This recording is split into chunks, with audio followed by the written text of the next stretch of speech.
All right, so we're diving deep into Kahuna values today, and sounds exciting. Yeah, it is, and I think our listeners are probably already, pretty familiar with Hawaiian culture, but we're going even deeper. Yeah.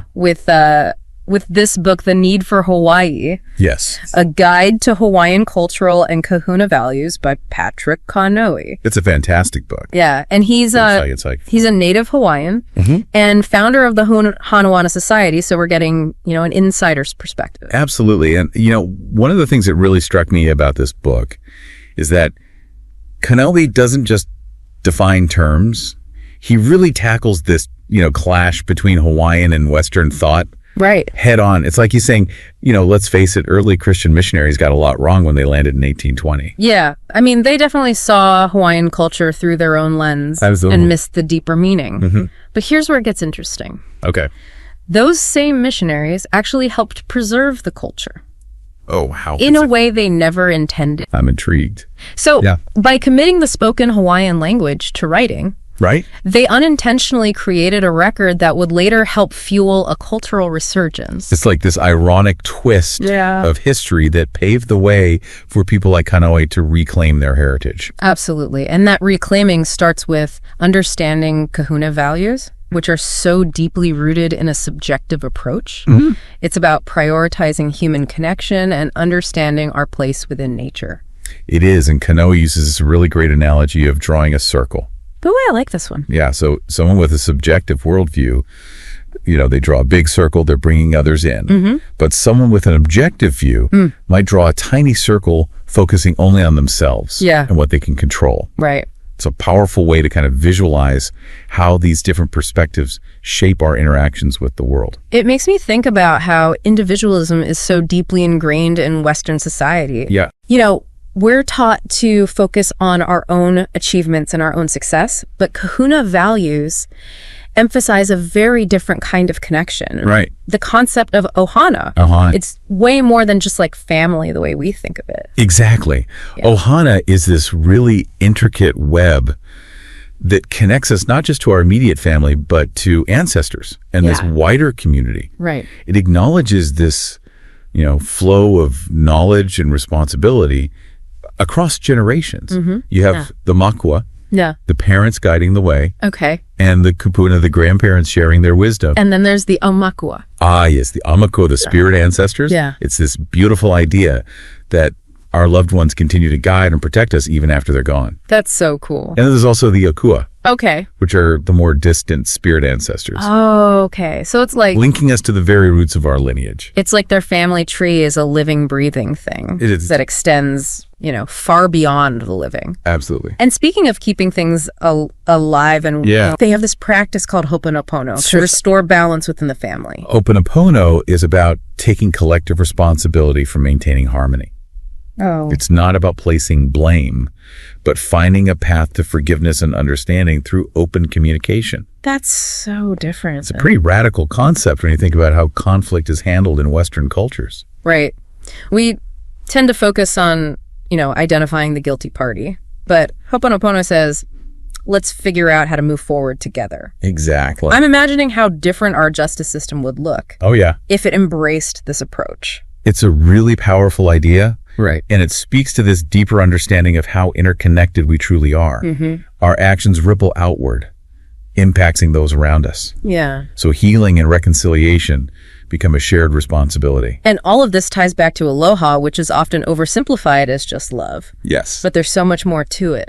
It's like it's almost like a life force. Yeah, that's where mana comes in. The energy that flows through all living things. And aloha is the active expression of that connection. Right. It's not just a feeling, it's a force that can create harmony and unity. Kaanoi tells this really great story about watching elders greet each other with aloha.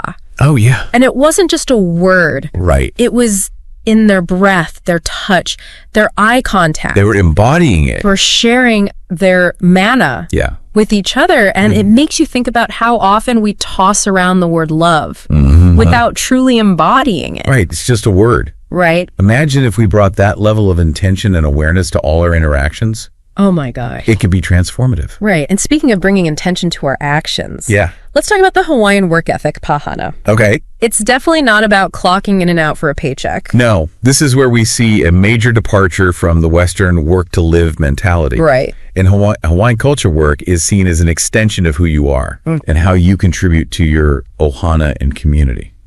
So it's about finding purpose and joy in the work itself, Yes. not just the external rewards. Mm-hmm. It's interesting because Kaanoi links this to mana.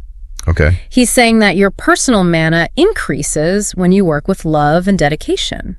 And that kind of raises a question, doesn't it? Yeah. How can we find that sense of purpose and mana in our own work lives? Right. Even if our jobs, don't seem particularly inspiring. Yeah. It's a challenge for a lot of people. Yeah. But I think the book offers some clues. Yeah, maybe it's about shifting our perspective and focusing on the impact our work has, even in small ways. Absolutely. Like, how are we contributing to the greater good? Yeah. And how can we bring more aloha into our daily tasks? That's a great point. Yeah. It's about looking beyond the immediate task. Right. And connecting to the bigger picture, the why behind what we do. And this idea of striving for something bigger, something beyond ourselves, leads us to Made, this pursuit of excellence.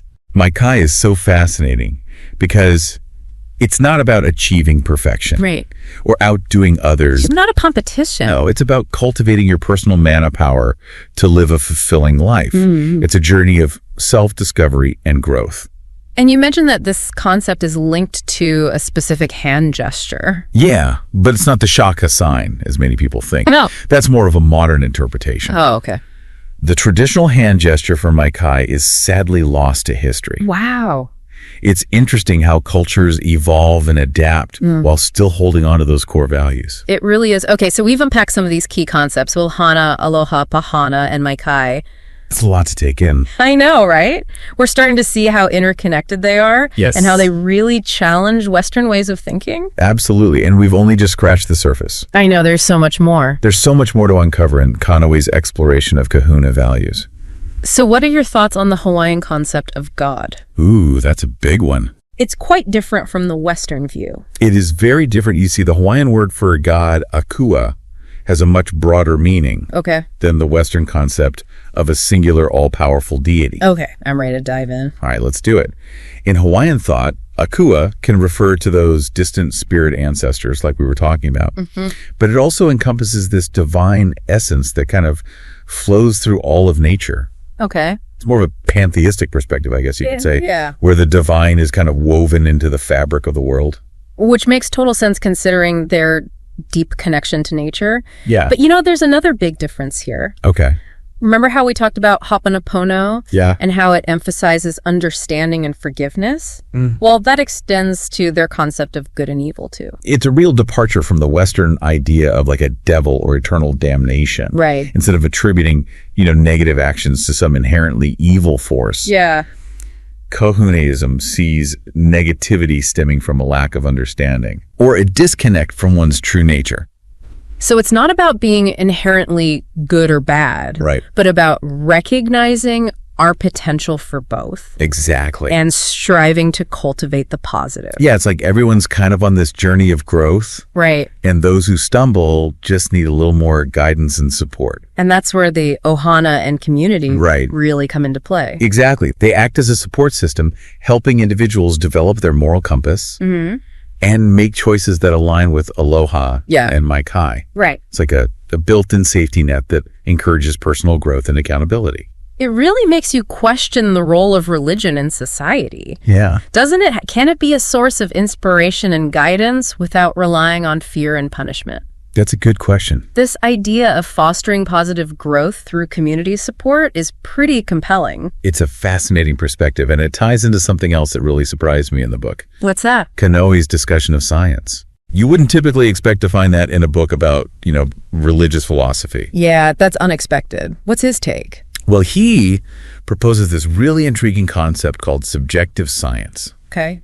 And he argues that this was actually the key to the incredible navigational feats of early Polynesian explorers.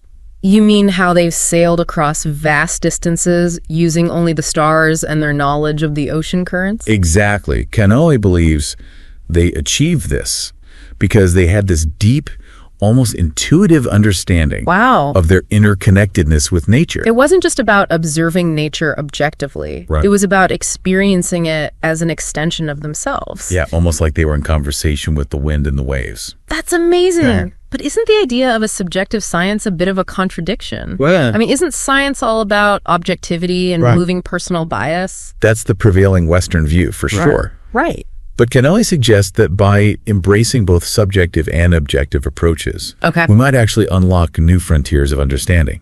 Interesting. What if intuition and feeling have a role to play alongside logic and reason? Think about, those moments of scientific breakthrough. Yeah. Aren't they often sparked by a flash of insight? Right. Or a gut feeling that then leads to further investigation?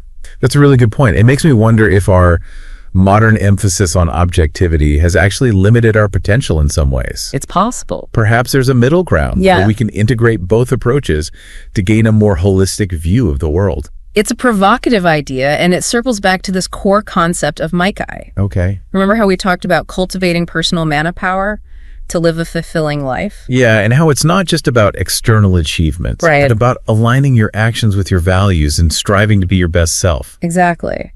Kaanoi emphasizes that true Maikai is actually rooted in aloha. Oh, wow. It's not about ego or self-promotion, Okay. but about using your unique skills and talents to contribute to the well-being of yourself and others. It's about realizing your potential in a way that benefits the whole. That really resonates with me. It's like the difference between chasing success for personal gain Yeah. and pursuing a path that brings meaning and purpose to your life and the lives of those around you. Exactly. And the book provides some really practical advice for increasing your personal excellence. Oh, that's great. It's not about like grand gestures or anything. Right. It's about cultivating simple habits like being thoughtful and kind, listening to the wisdom of elders, Right. and expressing aloha in all your interactions. Yeah. Even those seemingly small acts can contribute to your Maikai. What about prayer? Does that play a role in cultivating Maikai as well? It does, but not in the way you might expect. Okay. Kaanoi sees prayer as a way to connect with your ancestors and tap into those divine forces that guide you. Okay. But he's not talking about like rote recitations or rigid rituals. Right. He encourages people to find a form of prayer that feels authentic to them. So it could be through words or meditation Yeah, whatever resonates. or just spending time in nature. Exactly. The key is to find a way to connect with your inner self and that spiritual realm in a way that resonates with you. It speaks to the inclusive nature of Kahunaism. It does. Doesn't it? It's not about following a rigid set of rules, No. but about finding your own personal path to growth and fulfillment. Exactly. And it emphasizes doing so with a sense of responsibility and aloha towards yourself and others. Right. It's a reminder that our individual journeys are intertwined Yeah. and that by striving for our own personal excellence, we contribute to the well-being of the whole. Wow. This deep dive is really giving me a lot to think about. Me too. It's like a whole new way of looking at the world. It's a reminder that there's so much wisdom to be gained from cultures that offer a different perspective on life, Yeah. work and spirituality. What's standing out to you as a key takeaway? I think for me, it's the emphasis on interconnectedness. It's woven through every aspect of Kahuna values, from Ohana to aloha to the idea of subjective science. It's everywhere. It's a reminder that our actions have ripple effects that extend far beyond ourselves, and that we have a responsibility to live in a way that creates harmony and well-being for all. That's a powerful insight, and it really gets to the heart of what Kaanoi is trying to convey in his book. Yeah. Makes you want to go out and spread a little aloha, doesn't it? It does. This deep dive has been incredibly eye-opening and inspiring. It has. Ready to explore the final part of Kaanoi's work? Absolutely lead the way. Okay. I'm eager to see what other insights you've gleaned from the need for Hawaii. So we're back for the final part of our deep dive into Kahuna values. And It's been quite a journey. it has. And I have to say, this book has really, Yeah. shifted my perspective. Kaanoi lays out this really stark contrast Yeah. between subjective and objective approaches to life. And it's really made me kind of rethink a lot of things. It's definitely a mind-stretching read. He makes a compelling argument that Western culture is so overly focused on the objective, Right. on logic, reason, and material things.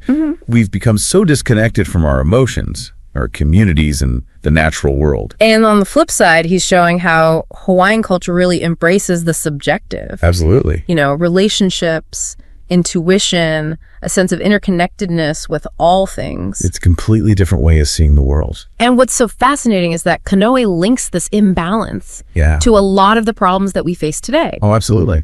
Things like the environmental crisis, social inequality, and that feeling of emptiness that so many people experience. Right. It's like we've lost our way chasing external success, right, while neglecting our inner selves and our connections to others. It's a pretty radical idea, but it makes you wonder, what if he's right? You're right. What if? What if by shifting our focus to the subjective, we could create a more harmonious and fulfilling society? Imagine a world where love, compassion, and community were prioritized over profit competition, individual gain. I know listeners might be thinking, okay, this all sounds great in theory, but how can I actually apply these Kahuna values in my everyday life? Right. I'm just one person. What difference can I make? Well, the book offers some really practical starting points. Okay. Kaanoi encourages us to begin by cultivating aloha within ourselves. So it starts with inner work. Yes. With nurturing our own well-being and our own connection to something larger than ourselves. Absolutely. But then how do we take that aloha and extend it outwards? Kaanoi suggests finding ways to kind of weave it into our interactions with our families, our communities, and the natural world. And like expressing gratitude to a loved one, offering a helping hand to a neighbor. Absolutely. Spending time in nature, appreciating its beauty and power. Those are all great examples. He also talks about incorporating some traditional Hawaiian practices into our lives, like using a ho'oponopono to resolve conflicts peacefully and finding purpose and joy in our work. Embracing that concept of pahana. It's like he's offering us this toolkit for living a more balanced and fulfilling life. And he doesn't shy away from the spiritual aspect either. Right. He offers guidance on prayer and connecting with our ancestors. Yeah. Acknowledging that It's not about rejecting Western culture altogether. No. But finding ways to integrate the best of both worlds. Exactly. Balancing logic and intuition, material well-being and spiritual growth. That's the key. And I think that's the ultimate message of the need for Hawaii. Absolutely. It's a call to rediscover the wisdom of ancient cultures and find ways to apply it to the challenges of our modern world. And recognizing that we have a choice in how we shape our lives and our society. And by choosing aloha and maikai and a more subjective approach to life, we can create a better future for ourselves and for generations to come. It's a beautiful and hopeful vision. It is. This deep dive has been truly inspiring. It's given me a lot to think about. Me too, and a renewed sense of hope for the future. I feel the same way. It's a reminder that we're all connected and that even small acts of kindness and compassion can have a ripple effect, creating positive change in the world. So to our listener, we encourage you to explore Hawaiian culture further and see what resonates with you. Absolutely. Maybe you'll find some inspiration to bring a little more aloha and maikai into your own life. It's worth a try. And who knows, maybe by embracing these values, we can collectively create a world that's a little more connected, compassionate, and fulfilling. It's a beautiful thought. Thanks for joining us on this incredible journey. Until next time, aloha.